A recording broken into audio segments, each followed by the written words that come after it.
Hi guys, for today's video nga ay may napanood tayo sa TikTok. Kaya itatry natin kung magagaya natin. Ayan nga guys, kung nakita nyo nga ay meron tayong paa ng manok. Inadobo muna yan ni Papa guys, tapos tinanggal ko yung mga buto. Hindi ko na nga na-videohan yung pangtanggal ng buto guys kasi struggle is real. Ang hirap tanggalin ng buto isa-isa. After ko nga matanggal yung mga buto, ayan gumawa ni si Papa ng breadings. May itlog, harina, paminta, asin at tubig. Habang nga prepare ni Papa yun, ayan nagpapainit na din siya ng mantika. So ayan na nga guys, ready na tayo magprito. Ayan yung breadings at ito naman yung paa ng manok.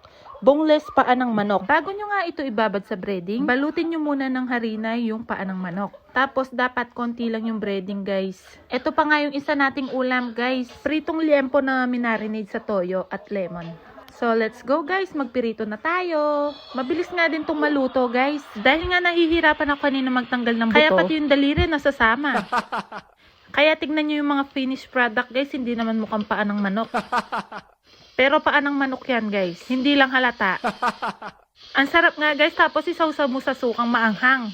Hanggang dyan na lang guys. Thank you for watching. God bless. Bye.